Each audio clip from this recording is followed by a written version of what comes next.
Hello and welcome to the September 2020 layout update for the Trent Valley Railway. In this update, I've installed sound in this steam engine.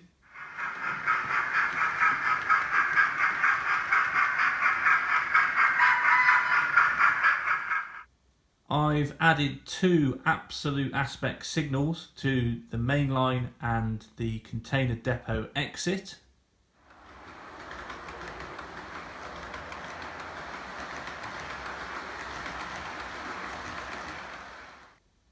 And I've continued to work on the trackside scenery where the cable trunking crosses the rails. So first up in this layout update, I just want to say a huge thank you to everyone who has subscribed to the Trent Valley Railway channel.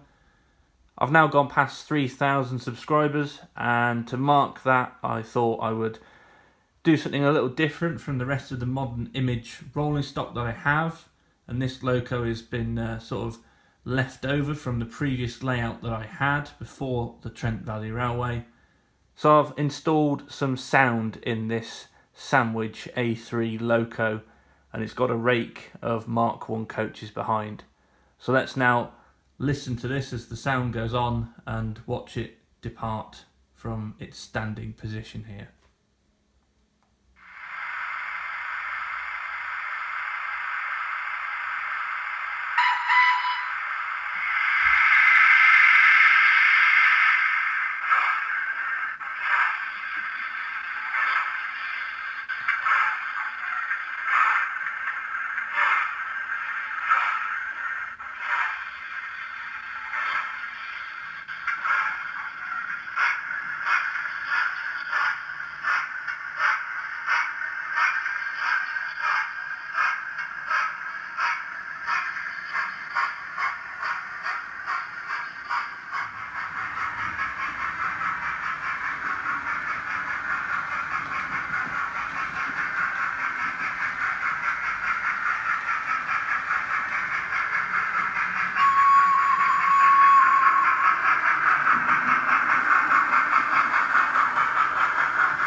This is the one and only steam train that I will have on the Trent Valley Railway.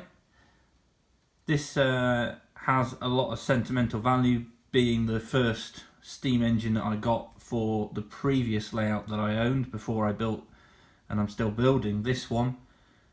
And I thought it was time to put some sound in this. Now, what a task this has been to fit sound into here. Although it was DCC ready, a lot of complications when fitting a sound decoder into the tight spaces that are within the body shell of the main steam engine.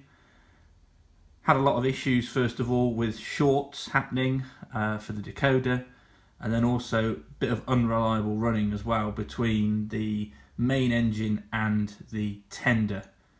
So I've gone in there, I've stripped all of this down, and you may see in the middle there is a pin connection there which will feed the track supply of power from the tender into the main loco of the body, and where the TTS sound decoder is kept. And this maintains now a lot more reliable running, and it's reduced the amount of short circuits. So I've wired up the contacts in the main steam loco, and then also fitted a different sound decoder speaker inside the tender compared to that you get as standard with the TTS sound from Hornby. So this is a class A1/A3 digital sound decoder that is within this, and there are quite a few other functions which have come on this TTS sound decoder. These include some of the whistles,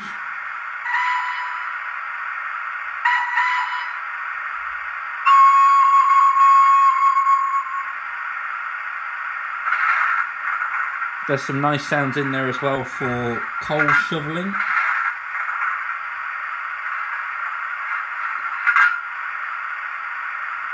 There's a lot of other sounds that come on most sound decoders as well, which are around the safety valve, the injector and the brake. The most interesting one on here though is the fireman's breakfast.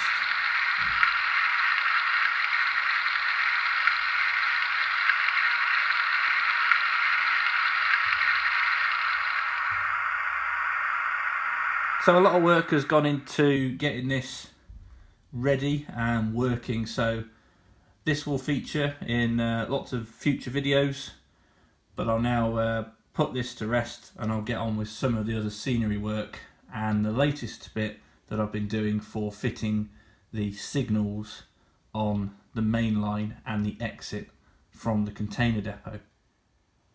For this part here, I just want to run through the bits and pieces that I've been doing for finishing off the work from the last layout update where I was installing the shunt signals in the container depot, and I said I'd had more signals to add, which these are now in place both on the main line here, which is this one here, and the one that is coming out of the container depot over there. So these signals are from Absolute Aspects. Really good high quality signals that come in this little box through the post, and I ordered these quite a few months back now in the summer, and they arrived a few months later. These are handmade, handcrafted, and they are absolutely fantastic in how they look and how they fit in to the rest of what I want for the modern image look. The two signals I've got here, so the one on the main line is a 4-aspect modern 2 LED spot signal, and the one leaving the container depot is the same, but it also has a shunt signal underneath the 2 LED lights for the 4 aspects, which then controls the locos going backwards and forwards to the shunt neck siding. I'm really happy with these that are now installed. I had some difficulties whilst I was installing these, and I have to say the response that I got back from Matt at Absolute Aspects when I did encounter some problems was absolutely fantastic. So the customer service is top notch, and really on camera these don't really do themselves justice. They look really, really good in person. So let's have a look at how each of these two signals are controlled and how I've fitted them underneath the baseboard. Each of the Absolute Aspect signals comes with a PCB board, and this can be seen here between, unfortunately, where I've put in the LED strip bar, so the piece of wood in the middle of this shot, and then the baseboard above, which is the scenery level. The PCB board have pins in them to connect the power from the signal into then the power for the wires that go out of this, and the signals plug in and out of an 8-pin socket. So it's quite easy to take the signals in and out of the PCB board if you need to, and I've put in some small plywood bits of wood at either side of this PCB board to screw in the PCB at the right height for what I want the signal to be on the scenery level. The wires then go to a Heathcote Electronics mass sequencer, which has an infrared sensor built into it to detect when the trains are passing over the track and have gone past this signal and send it back to red. So if we just now have a look at that on the other side behind that piece of wood on the left hand side of the picture. The very long PCB board with the capacitor and all the other resistors on there in the green there, that is the Heathcote mass sequencer. So again, I've propped the PCB board for that unit with the small bits of plywood to get the right height for the infrared to go through the baseboard and up into the track above. So that's in the centre there of that board, going up from the area here towards the layout above. The wires on the right hand side, as I say, come from the signal and each of the different aspects, as well as the power, and then the wires that come out in the centre, which are the red, the black, the blue and the pink, those are basically then powering the signal and the mass sequencer board here, and the pink and the blue wires go over towards one of the points, where once the point switches, it will also automatically set the signal to red. Obviously, once that point is then thrown for the correct route on that main line, it will then proceed back to being either the green or double yellow or single yellow. So this is how I've got the signal on the main line working. Let's now have a quick look at this on top of the layout. So this signal here is on the main line, now on a green aspect, and the sensor is just beyond this. So if I just push this nuclear flask wagon past the signal, we should then see it turn to red. After it's turned to red, there's then a predefined sequence of time which you can change as well on the Heathcote Electronics mass sequencer unit to decide how long you want to wait until the red aspect turns to yellow, then for me double yellow, and then back to green.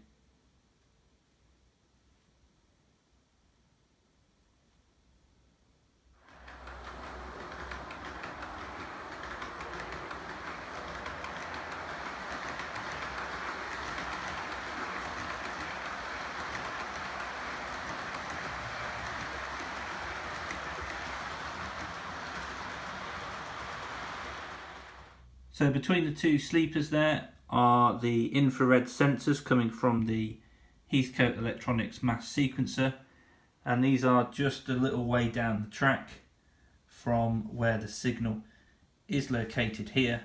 And the reason for that is so that when the trains are running on this main line, most of the trains will be going quite at a reasonable speed, so it won't be too long before they've passed that signal, and then they will go over the sensor. So I'm rather pleased all that's working for the signal on the main line, and that'll be a feature of most of the videos now in the future to see how that works. And I've got to put in some line side detail with a location cabinet, and obviously the trunking that will run alongside. What we'll now do is have a look at the difference for how I've installed the other absolute aspect signal. This signal is also controlled differently to the other one I've just explained for the main line. This is fully operated through the DCC app for the Z21. The aspects are then controlled through the app and will change as responding to the 4-aspect control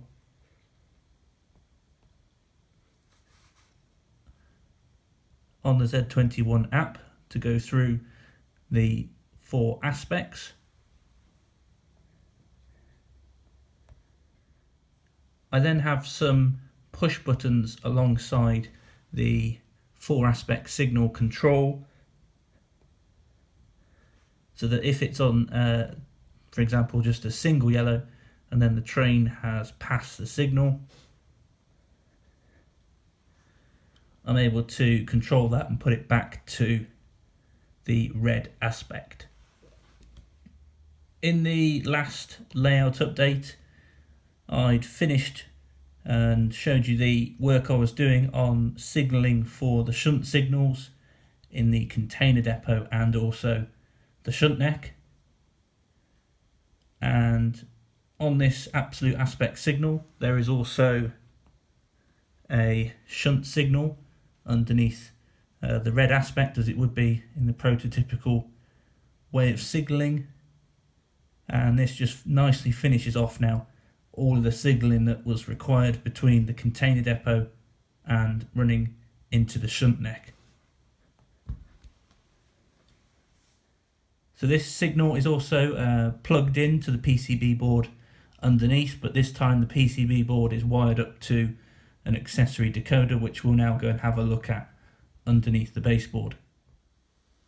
Previously we discussed how I'd fitted the Heathcote mass sequencer PCB board to the mainline signal, and for this other signal that is leading out of the container depot, the PCB board from Absolute Aspects is the black board at the very back there, and all the different coloured wires then come out of that for the aspects of the signal and also the shunt signal, and these all go into the SC1 accessory decoder.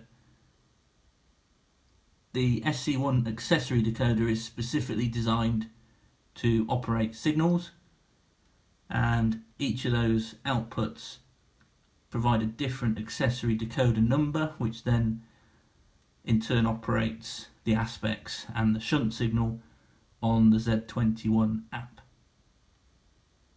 Out the back of the SC1 accessory decoder there are then the pink and the purple wires, which just connect up with my accessory bus around the layout. Both of these signals now complete the signalling that I wanted to put in for the scenery section here on the Trent Valley Railway at the top for the container depot and the main lines running past. Both of these now control coming in and out of the depot and also running on the main line. I wanted to get this signalling in place first, and then also some of the trackside details so that I could ballast around these rather than having to take up the ballast and then obviously put these line side items in at a later date. Over the past month I've spent a lot of time doing the work that I've already shown you on putting the sound in the steam engine and then also fitting the Absolute Aspect signals. As I've been going through this layout update, you may have noticed in the background, and as I said earlier as well, there's other bits of kits and accessories and trackside details that I'm now starting to add in and around the main lines and also the depot. So the last bit of this month's layout update here, I just wanted to show you the other bits and pieces that are going on around, starting to get the scenery in place and really getting ready then to ballast the main lines and also the track in the shunt neck siding on the left there, and then also in towards the container depot. I'm waiting to get the rest of the trackside detail for the cable trunking. As I said earlier on, fitting the signals, the point motors, the location cabinets, putting down an AWS ramp for each of the signals, and at the very back corner there I've now started to get some plasticard to do the edging around the container depot for where I want to have sort of a concrete hard standing area for where the trucks and the lorries and the reach stackers will be operating. So there's bits and pieces I need to do for the edging around the container depot and the lines there to start bringing the edge of those sidings up to the level that I need them to be to ballast up against. Put work in at this section down here for fencing alongside the container depot, and also sort out the cable trunking to and from each of the shunt signals and also the absolute aspect signals I've just put in. And this part here is just the start of what I've done for putting in the orange tubing that you would usually see for where the cable trunking crosses the rails, rather than obviously having the cable trunking in place.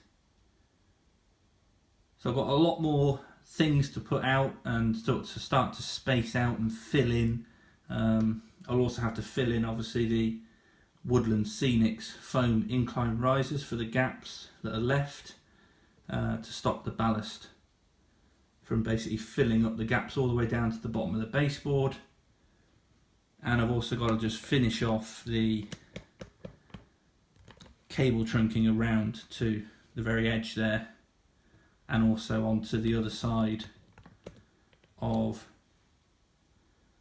the points and the signals leading up towards the shunt signal, which is in the shunt neck siding. So I've got a few bits and pieces to be carrying on with there. The only last thing to note here is just I've added in some drainage on the main line. I've been painting those up, gluing those together for the kit that I've found there, and slowly but surely all the little things are starting to and they will continue to appear around the layout. So that's it for this month's layout update. Thank you once again to all the new subscribers. If you haven't subscribed already, please do. There are layout updates each month, and in between there are running sessions and also cab ride videos from time to time. In the meantime, please do comment, provide your thoughts, anything else that I've missed out from what I need in this sort of modern image scene is much appreciated. But otherwise, thank you very much, and we'll see you again in the next layout update.